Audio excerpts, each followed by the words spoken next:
So welcome back. So let's start the panel discussion of the AI topic. So in today's lecture, we have researchers from academia and industry to give us the helpful tutorial about the privacy-preserving distributed machine learning techniques, and also model compression and lottery ticket hypothesis for efficient on-device inference. So these investigations are very important for each individual aspect. So as the topic of today's panel discussion, it is natural to ask, when can we put edge AI into practice, and what are the bottlenecks? Because privacy is one aspect, and efficient inference is one aspect, but when can we do efficient learning on edge device? Because that is how we combine these two together. But we really don't know, because we only see the application like keyboard and also the application like the medical imaging, but maybe no other federated learning applications. So I will start by going through a round of introduction, even though you may get also very familiar with the speaker. So we have Mike, who we all heard from early in the day. Mike is research assistant and manager in the FAIR, the Fundamental AI Research Group of the Dimitris platform. He is a well-known expert for large-scale and distributed optimization and federative learning. Welcome, Mike. Next, we have Dimitris, who is a professor at the University of Wisconsin-Madison. He has expertise in machine learning and systems. His team has built machine learning and distributed machine learning system solutions that come with robustness and scalability guarantees. Thank you to be here, Dimitris. Okay, so all right. So maybe we can start by just going through each of you. Take moment, maybe a few minutes to explain your thoughts and your vision about this topic. So when can we put edge AI into practice, and what are the bottlenecks? Maybe Dimitris, can you start for the first? I was going to say Mike, since he's in industry. All right. So first of all, disclaimer: these are all going to be hot takes, and probably all of them are wrong. So don't take them with a grain of salt. Yeah. So I mean, I don't know. I'm in academia, so we just run experiments on PyTorch or whatever. So I don't know what is possible and what not. But for sure, as you move to like larger models, you realize that even systems that used to be able to support some sort of compute back in the day, they're not sufficient anymore. Like for example, your laptop, right? So why can't or how can we even run inference on laptops? I think that's an interesting open question. I have no idea how to tackle.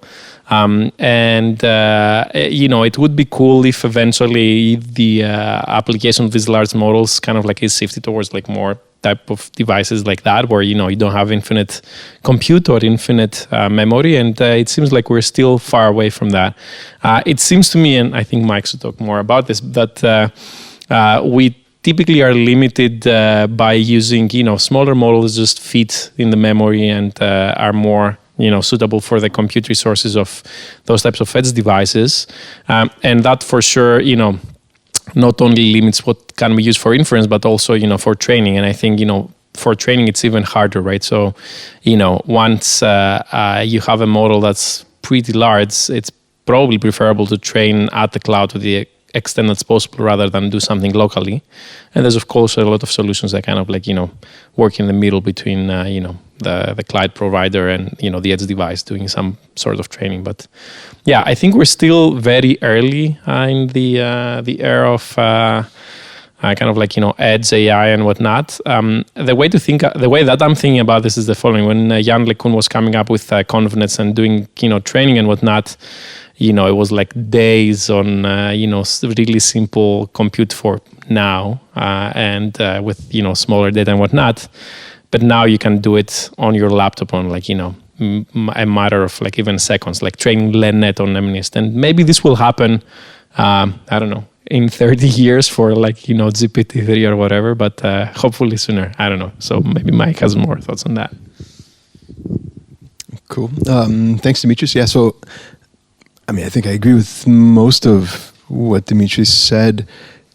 what can we do? We can do some things today, clearly, right? Like there are deployed applications of federated training that are out there and that are running. So it's clearly feasible, but yes, on a smaller scale, whether it's smaller models in more somewhat limited situations. But I think there are proof of concepts and it's only going to accelerate from here.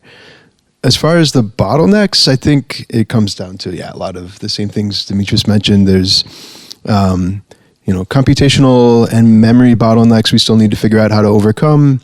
Communication can be a bottleneck in some situations. But so I think the huge models, the foundation models, GPT-3, things like this, are interesting objects of study because they exhibit impressive, kind of surprising behaviors. It's not clear that for a lot of applications you need something that's that large, right? And actually, I think there's a lot of impressive applications today where if you develop a specialized model and you work really hard, you can scale it down to run efficiently on device.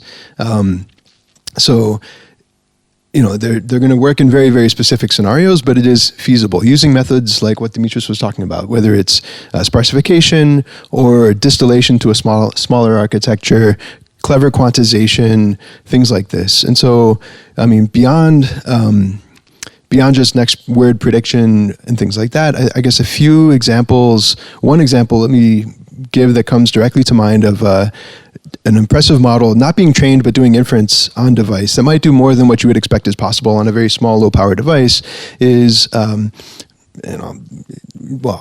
plug this. From Meta, there's a device that we saw that's called a portal. I don't know if you've seen this before. I don't think it's super well known. And some of the same features are starting to appear in the latest version of the iPad. But the portal is a device that's intended for video conferencing, but it has a kind of a clever camera. Actually, it's a camera with some AI running behind it, where you can have this portal sitting static, but you can move around, and the camera is going to track motion or people who are in the scene. And I find it's especially useful when I do calls back to my parents and I have kids running around at home.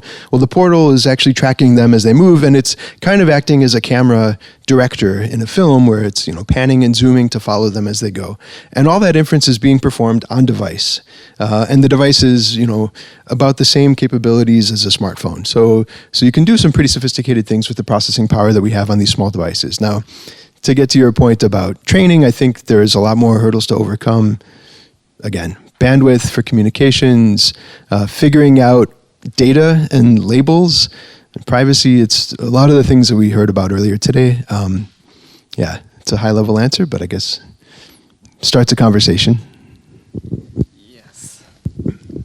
So do we have any question from the audience?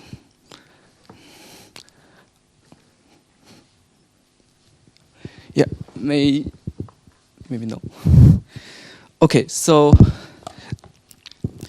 as we have seen in the course of the day, and also as pointed out right now, the model, like the foundation models, continues to become larger and larger, and it not only makes it not accessible for the most of the researchers or the AI practitioners, but also it also raises the question if it is the right direction or not.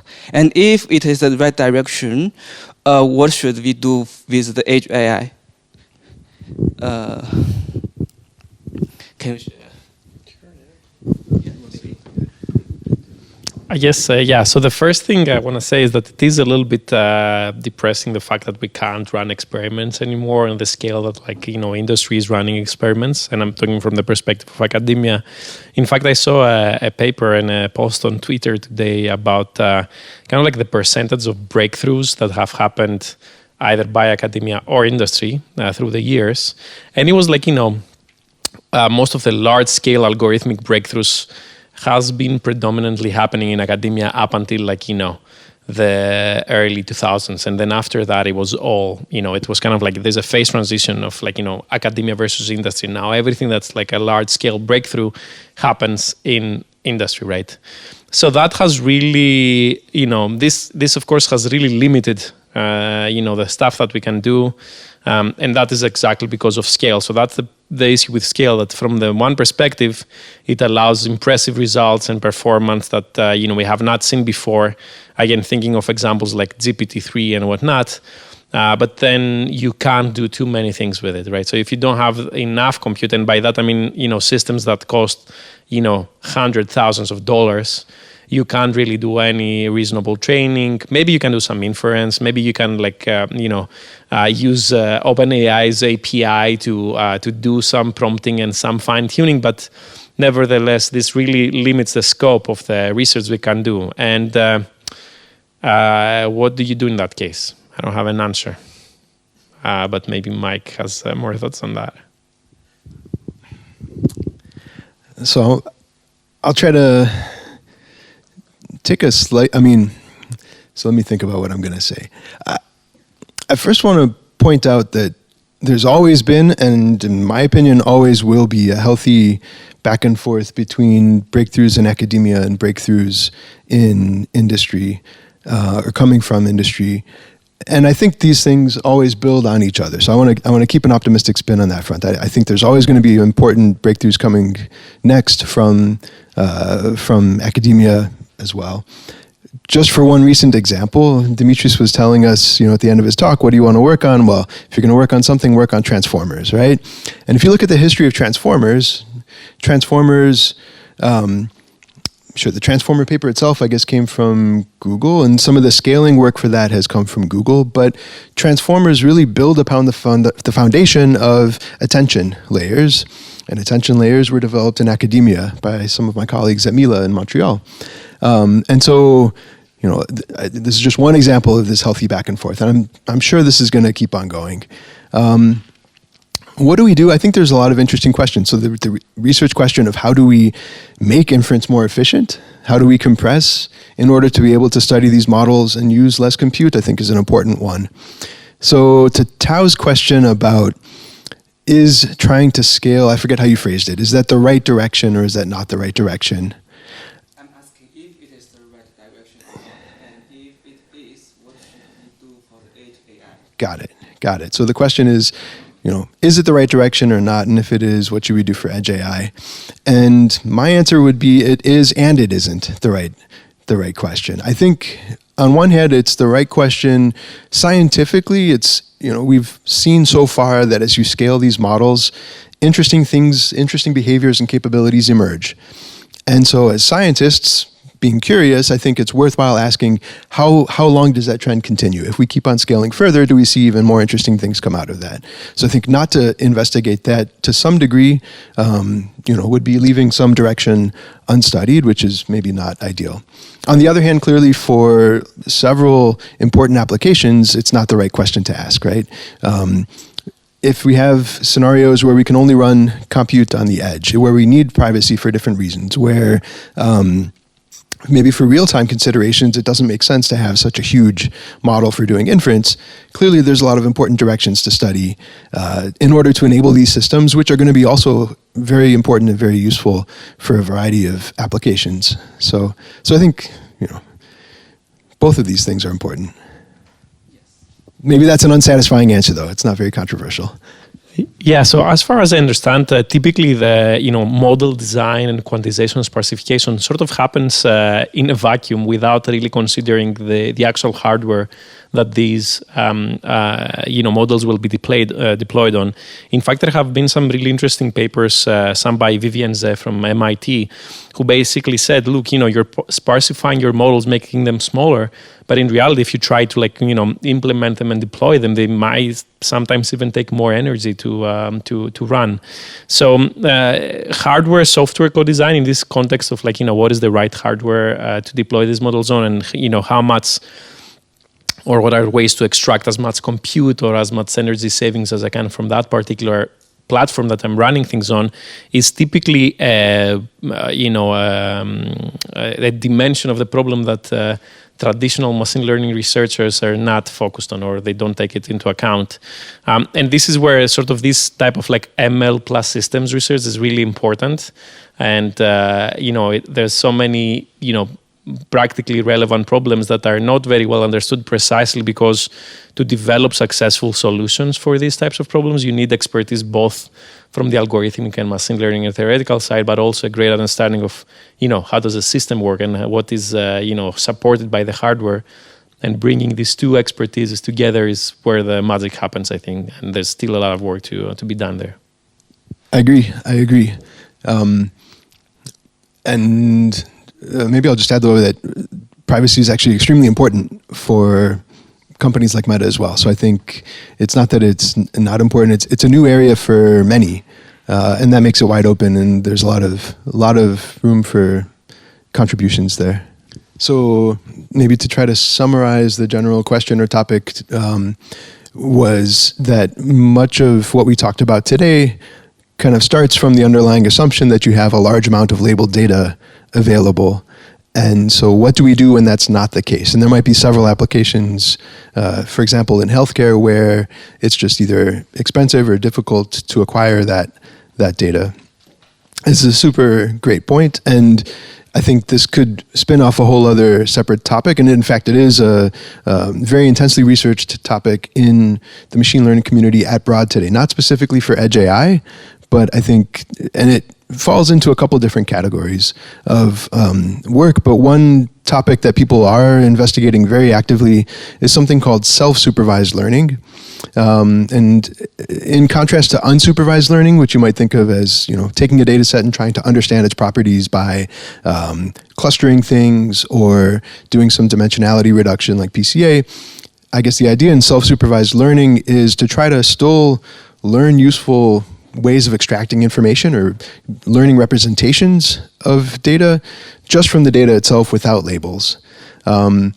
And so in fact, the language models that we were talking about today, BERT and GPT, all of these are effectively unsupervised, right? Or self-supervised in the sense that they just take in a stream of text. You don't provide any labels, you just provide the text itself. The models learn, they get trained essentially by masking certain words in a sentence and asking the model to guess and to predict what should have been there, what was masked away. Right?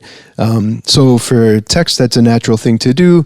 For other modalities like images, it's not been as obvious, but there's been really a tremendous amount of progress in this area also in the past 5 or so years. I think there's still plenty of room to improve, but we've almost gotten to the point where we can take a model and, for example, we talked about ResNets a lot today. You can, if you train a ResNet 50 on ImageNet, kind of the standard accuracy you expect to see is something around 76, 77% accuracy. We've gotten to the point almost where we can pre-train on ImageNet without any of the labels, and then train on a very small subset of examples, let's say just with 1% of all the labels, so that corresponds to about 10 examples per class for the 1,000 classes in ImageNet, and we'll get accuracy that's, let's say, 75.5 or 75.9. So we're quickly approaching the point where we need less labeled data, but there's still a lot of work to go there. The other thing you hear people talk about a lot is transfer learning. So you might not have a lot of data for the particular task you're interested in, but you can get data for sort of things that are close. And maybe you can learn something useful from that data and then transfer over some of that knowledge and only have to, let's say, fine-tune a small set of parameters for a model on top of that. And so zero-shot transfer, low-shot transfer is also a very active area of research. So I think in general, in the broader machine learning community, people have been trying to get away from having lots of labeled data. Now the question of how to do this in a privacy-preserving manner, say in federated learning, is a whole other thing that goes beyond. And I think there's a lot of great research questions to try to pursue there too. But it's a great question. The one thing to add is you asked, do you need to change the algorithms or the methods? And of course, you can apply exactly the same thing, and people typically try that. It's just it's unclear what will work, right?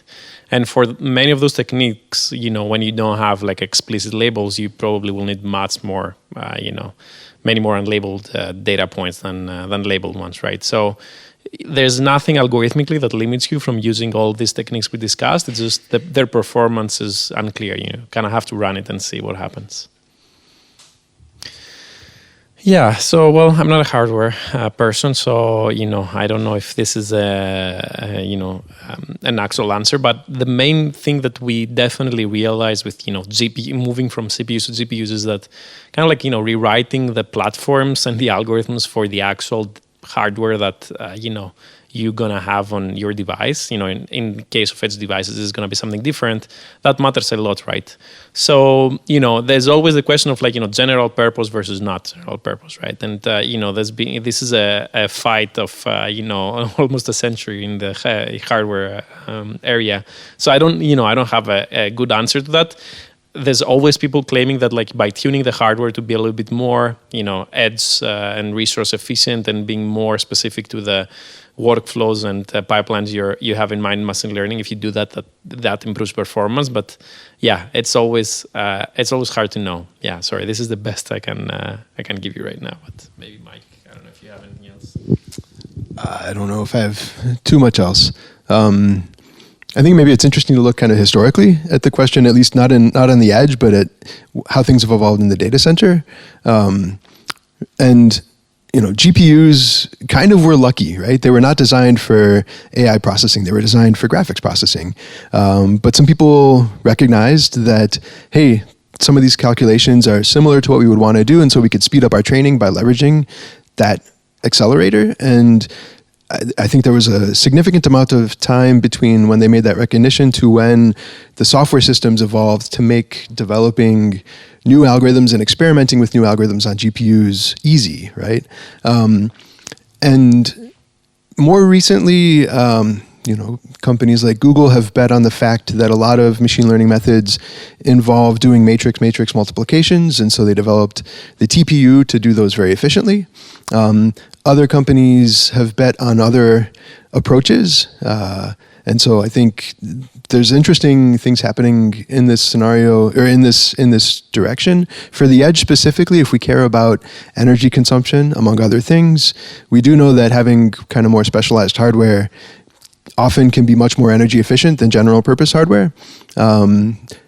I think one of the tricky things for AI and machine learning is that it's still a very rapidly evolving field, right? Up until a couple of years ago, transformers weren't around, and now they're taking over like wildfire.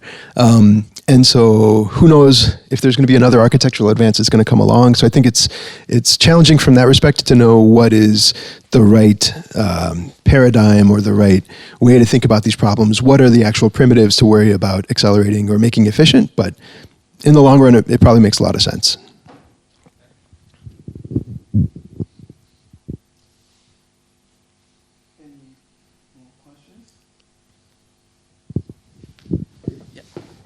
So indeed, I have one follow-up question regarding Mike's previous comments on self-supervised learning, contrastive learning. So if the current hardware is infeasible for the on-device collaborative learning, can we just use the efficient model compression techniques to compress the pre-trained model and ensure that they can deploy it on the edge device?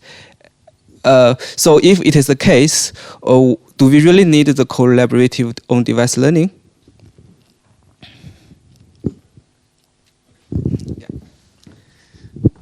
Yeah, so I want to disagree with the first statement you made, which is that we can't do on-device training right now, because we can for some applications, but I realize that you're saying for bigger models, it's maybe not feasible.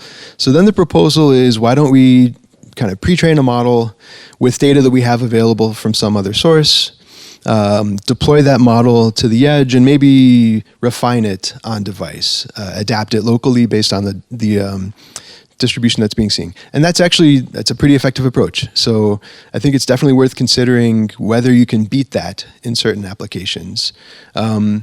Is that the be-all, end-all? I think we'll see eventually that there's probably applications where training on device can still do better than that kind of pre-train, fine-tune. And it could come about for a couple of reasons, right? For some applications, we do have proxy data that we could use to pre-train a model that might start out reasonably well once you deploy it to the edge. And so if you can do that, obviously that's a great thing that you do want to do, because starting from a random initialization is pretty expensive, right? We know that it takes longer to train, and if you can start from a decent pre-trained initialization, like a gem, then you clearly would like to do that. You're going to train faster. For some applications, even when we do have that proxy data, in general, it might not be reflective of the data at the entire population, right? And so still, you're going to probably benefit from doing a decentralized collaborative type of training in that kind of scenario. The other thing is there are applications where you just can't get the proxy data necessarily. And so in that case, you might not have any other choice. So I think, these are going to be good reasons to still consider and still pursue Edge AI. I think I'm good. I'm covered. I don't know. So maybe I can add one more follow-up question. So I think in one of your slides, you showed the reason why we need the keyboard application from Google is the data is evolving. So my question is, what should be the correct objective for the collaborative on-device learning if we have time-involving data set across the edge device and over the time? Well, again, not an expert in this, but I think that, as far as I understand, the correct metric is user experience, right? So if a user stops using the service, that's that's your loss function somehow, and this is pretty much measurable as far as I understand, right? So, beyond that, how do you write this mathematically and back propagate through that? There is some sort of a loss that I'm not sure exactly what it is, but at the end of the day, that's as far as I understand the goal. So I'm mentioning this in relation to a discussion I had with some folks at Apple. So they do have a particular version of federated learning there, but it's the never average version. So for Face ID, they do exactly what you said. They start with a pre-trained model that is fine-tuned, but it's never you never send back the models for averaging, right? So there is a lot of unlabeled or semi-soft labeled data, right? Is Face ID actually working when you change glasses or whatever, right? And that there is a formal flow so you can form, and then what they care about is when a user that owns the phone actually tries to unlock it, that this thing actually works, right?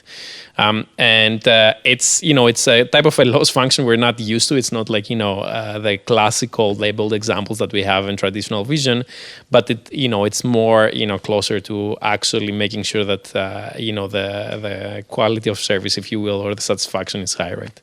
So I guess for the keyboard is if you see that a lot of users disable the keyboard app, that means that something is not working properly. How that is exactly implemented in practice, I don't know, but yeah.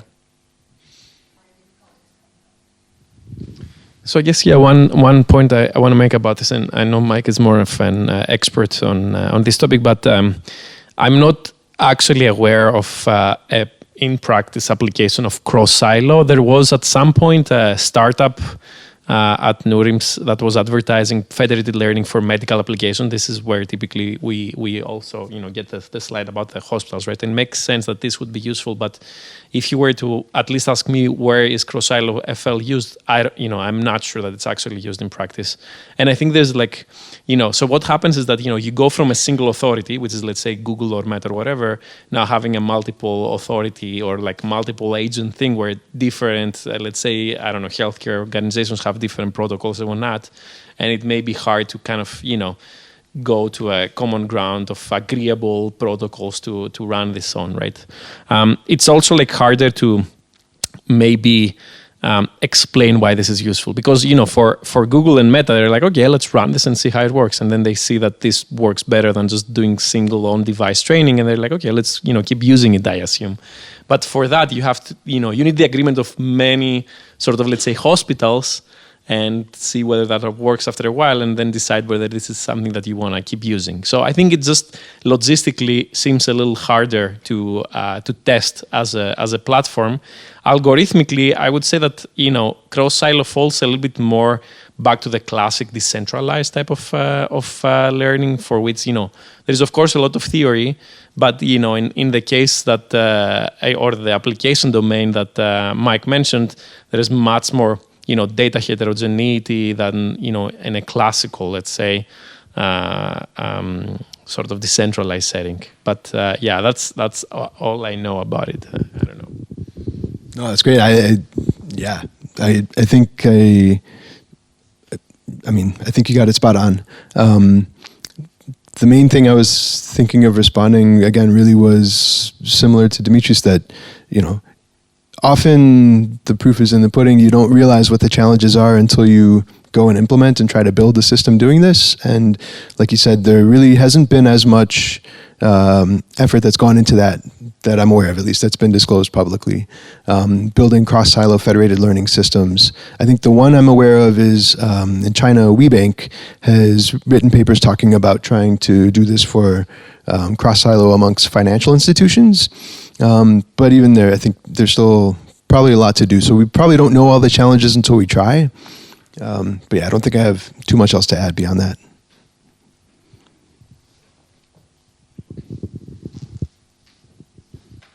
Any questions? So, yeah, I also have one follow-up question regarding the cross-silo scenario. So I think for the VBank, they will consider this vertical federative learning. So normally what will be the challenge of this vertical federative learning, and can we have better theoretical understanding of this scenario?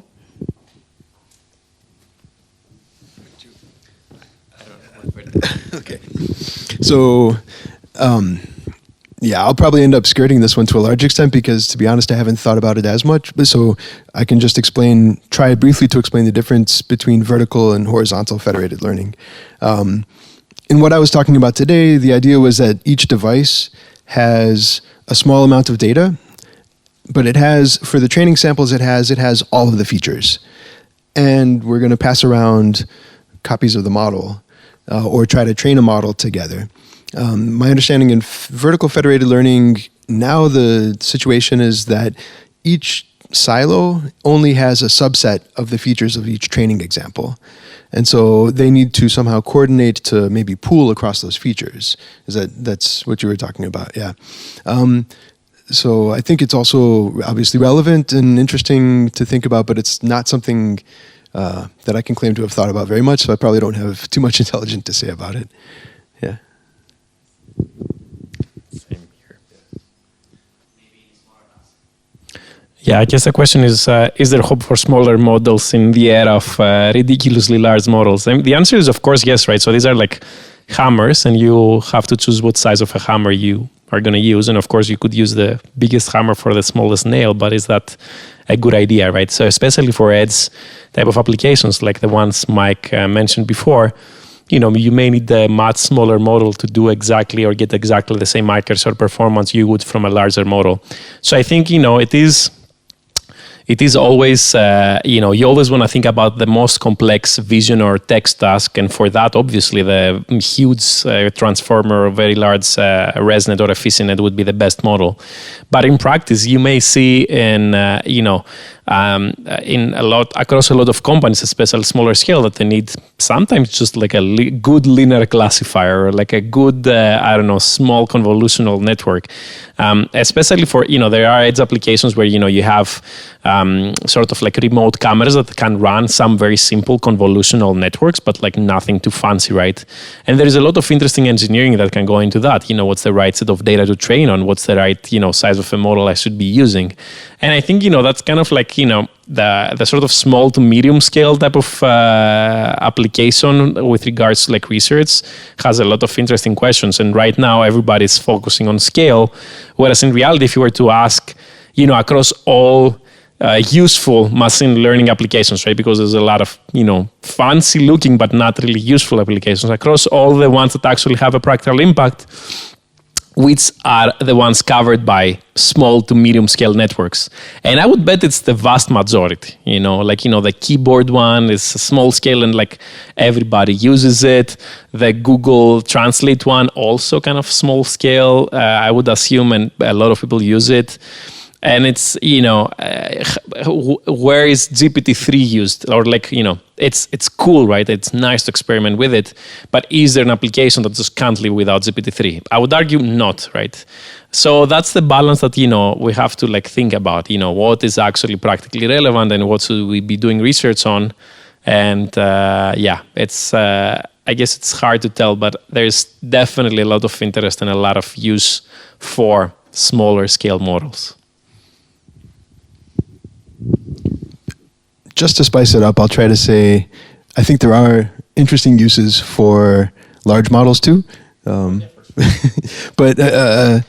if you had told me 10 years ago you would be able to, type a sentence describing something and have a model take that text and generate a pretty darn good realistic looking image of that, like what you can get with models like DALL-E or DALL-E 2, I wouldn't have believed you, but I think that's been enabled. That's one of the things that's been enabled by large models. So I think it might be in part that we haven't just thought about it yet and that we're going to see many things coming up. But apart from that, I wholeheartedly agree with Dimitris that there's plenty of applications where, especially when data is constrained, where you can get just as good performance with much smaller models and where you're not really justified.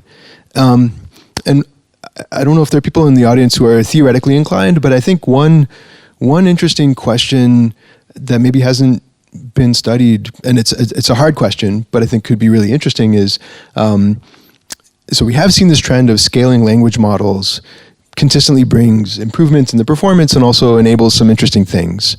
And actually, in terms of vision models, computer vision models, there hasn't been as much evidence that we can really do that. That if we scale to much, much, much larger models, hundreds of billions of parameters, and increase the amount of data, there's limited evidence suggesting that you're going to get the same kind of benefits or emerging phenomenon.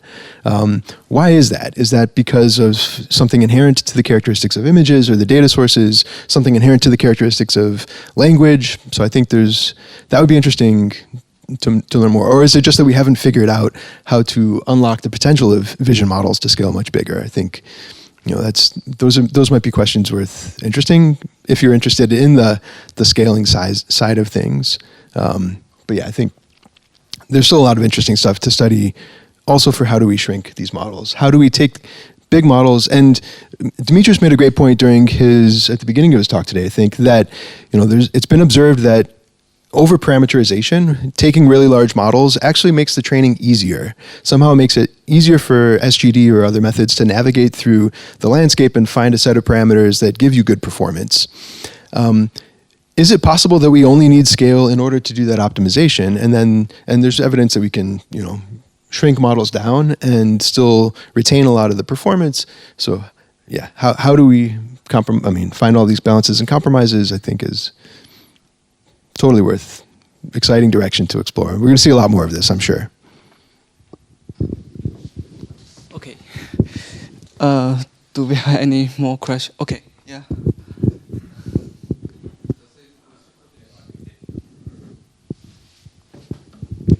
Great question. So I'll just maybe draw an analog of what you said with something that Andrei Karpathy had posted recently. So he basically kind of wanted to rerun experiments on convolutional networks with sort of like the early phase of digit recognition datasets, which were tiny in comparison to what we have today, like MNIST or whatever. So he tried a bunch of things, right? So there was like some accuracy that he was targeting at with the neural network that was used back in the day. He was able to like improve this, and then he asked, okay, what if I started adding bells and whistles to that architecture and that training pipeline? And he found that a lot of the ideas that people have came up with the past, I don't know, since 1980s up to now, what is it, like 30 years, the one that literally gives you the biggest benefit is more data. Like you can't beat more data with better architecture. Like there's of course architectures that are better for a given task, and there's like, you know, groundbreaking results and sort of breakthroughs that happen.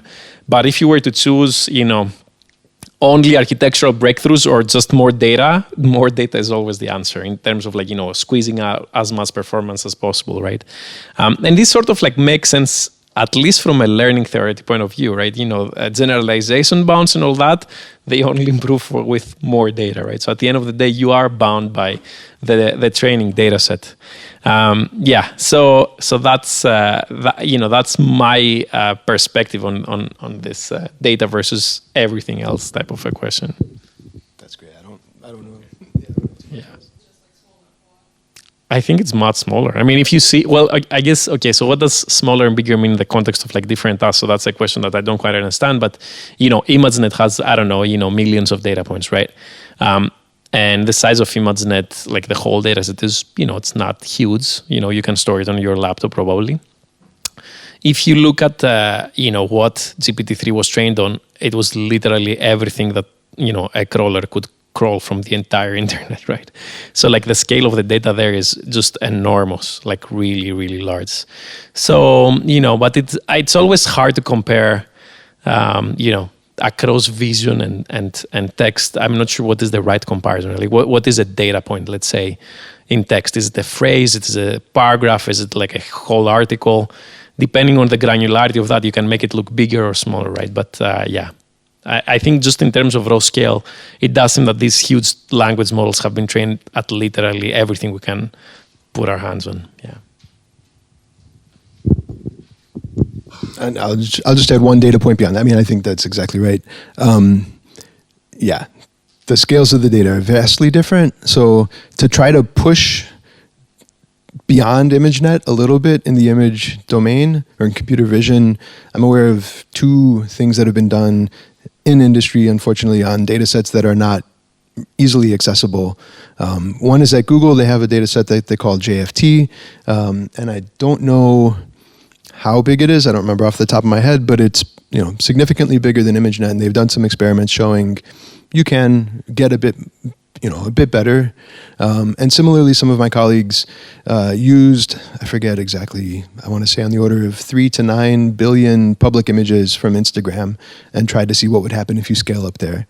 And you see some improvements, but we're talking about models that go from tens of millions of parameters to maybe hundreds of millions of parameters. But then GPT-3 is 175 billion parameters, so it's several orders of magnitude. It's not clear how much data is needed to span that, or if it's even justified. Yeah, but yeah. Okay, I think it is time to close this panel discussion, and thank you for the insight and valuable discussion. Yeah. Okay, so I think tomorrow we will be here at 9:15. Yeah.